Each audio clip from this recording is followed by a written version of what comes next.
everybody, welcome back to this week's episode of Finance on Your Terms with Mike and Danny. Teachers, for the next about 30 seconds, plug your ears. Everybody else, you can keep listening, but in case you didn't know, summer's coming to an end. School is going to be starting again. And so this next series of 3 or 4 videos, we're going back to basics because everybody's about to go back to school. Okay, teachers, earmuffs off, you can listen again. Mike. How would they even know?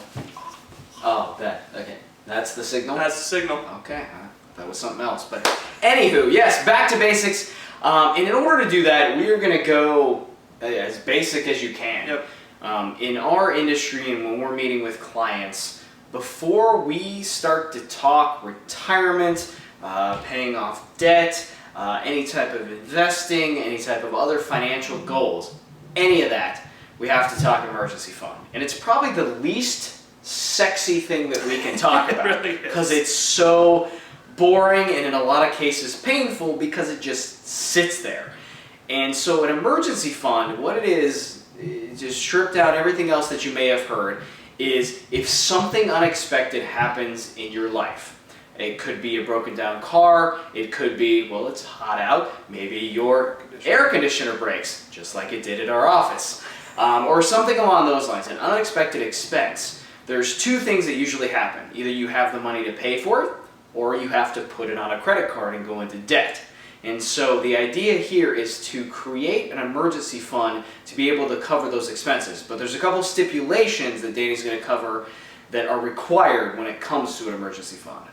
Thanks, Mike. The big thing that you want to think about with this emergency fund, despite what you've heard, again, there's a lot of generalities in our industry. People always say you have to have 6 months, you need a year of income in order to have a secure emergency fund.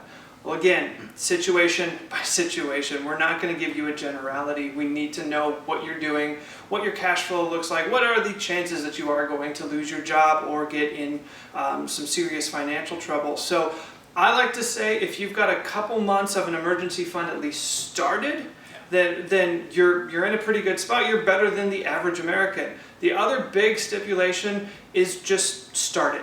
You don't have to start with a big amount. You don't have to say, oh, well, I need to wait until I have $1,000 in my checking account to start an emergency fund. No, start something small, start something now. And really, you need to start it even before you consider any other investing, whether you consider paying down debt, whether you consider any of those other options. It really is that crucial to get that emergency fund established. Because if you decide you're going to start paying down your car loan instead of setting up an emergency fund, and then you end up, that car breaks down, you need an extra $500, you need $400 for tires, you've already started making extra payments on the car, well, you can't go get that money back to now set up that emergency fund or cover that cost. So get the fund started now before you even consider aggressively paying down debt, anything else, because it's going to help you in the long run. Yeah, and that's exactly right.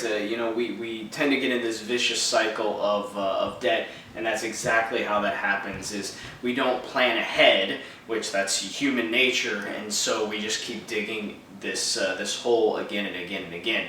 So, like Danny said, it doesn't matter what you start out with. Here's the key, though: it has to be liquid. What I mean by that is it has to be accessible.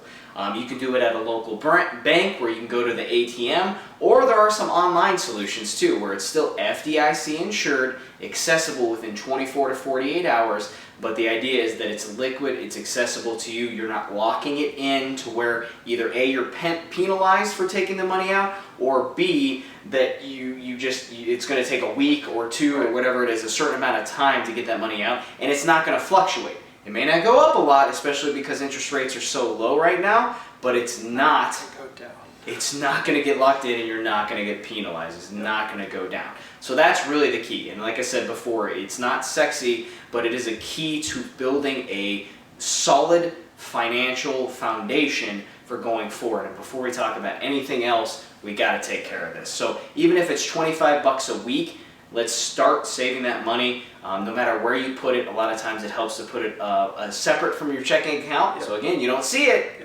You don't want to. There's no temptation to touch it, but it is safe and working for you, so we don't get back into debt like you may have before.